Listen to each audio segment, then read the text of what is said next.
तर पुन्हा एकदा ऑक्टोबरच्या पहिल्या आठवड्यात पावसाचा अलर्ट काही भागांसाठी देण्यात आलेला आहे। यासह राज्यात नेमकी आता पावसामुळे झालेल्या नुकसानाची काय स्थिती आहे जाणून घेऊया टॉप 9 बातम्या।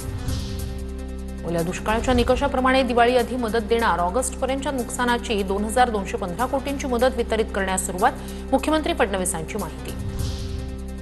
दिल्लीचा मदत करण्याचा निर्णय, राज्यातील निधीतून शेतकऱ्यांना पैसे देणार प्रस्ताव पाठवल्यानंतर केंद्रातून रिइंबर्स होणार, मुख्यमंत्री फडणवीसांची प्रतिक्रिया।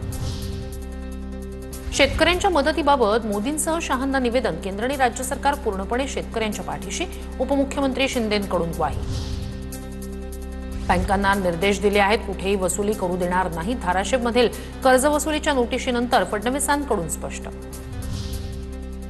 शेतकऱ्यांना नोटीस देत असतील तर बँकवाल्यांना ठोकून काढा, कायदा हातात घ्या, धाराशिवमधील कर्जवसुलीच्या नोटीसनंतर काँग्रेस नेते विजय वडेट्टीवार आक्रमक। धाराशिव जिल्ह्यात कर्जवसुलीला तात्पुरती स्थगिती, शेतकऱ्यांना कर्जवसुलीबाबत नव्या नोटिसा देऊ नका, जिल्हाधिकारी कीर्तिकिरण पुजारी यांचे आदेश। राज्यात 100% पीक पाहणी होणार, 1 ऑक्टोबर ते 31 ऑक्टोबर पर्यंत पीक पाहणी, महसूल मंत्री चंद्रशेखर बावनकुळे यांचे जिल्हाधिकाऱ्यांना आदेश। राज्यात अतिवृष्टी झालेल्या जिल्ह्यात आपत्तीग्रस्तांसाठी डीपीडीसीतून 5% अनुदान, एकूण नियोजनाच्या 5% खर्चाला मान्यता। तर राज्यभरात अतिवृष्टीमुळे अतोनात नुकसान झालेलं आहे, जाणून घेऊया त्या संदर्भातल्या बातम्या। छत्रपती संभाजीनगरच्या जायकवाडी धरणातून गोदावरी नदीपात्रात मोठ्या प्रमाणात पाण्याचा विसर्ग, अंबड तालुक्यातील शहागड परिसरात गोदावरी नदीला पूर, नांदेडच्या विष्णुपुरी धरणाची पाणी पातळी आणखी वाढणार। बीडच्या गेवराईतील राक्षस भुवन इथल्या शनी मंदिर पाण्याखाली, जायकवाडी धरणातून गोदावरी नदीपात्रात पाण्याचा विसर्ग, गोदावरी नदीला पूर, अनेक घरं आणि शेती पाण्याखाली। 3 आणि 4 ऑक्टोबरला मराठवाडा आणि विदर्भात मुसळधार पावसाची शक्यता, मराठवाडा विदर्भासह अनेक ठिकाणी पावसाचा अलर्ट, हवामान विभागानुसार मान्सून हंगाम संपला, आता पडलेल्या पावसाची अवकाळी पाऊस म्हणून नोंद होणार।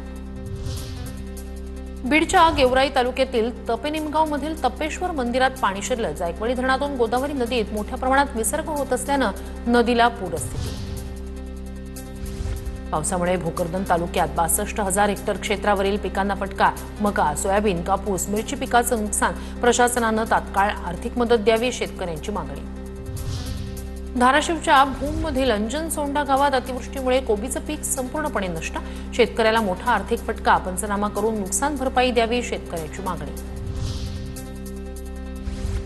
सोलापूरमधील माढा तालुक्यात सीना नदीकाठच्या शेतकऱ्यांचं अतोनात नुकसान, पापनस गावातील तानाजी तरंगे यांचं 15 लाखाचं नुकसान, 3 एकर द्राक्षाची बाग नदीच्या पाण्यानं जमीनदोस्त।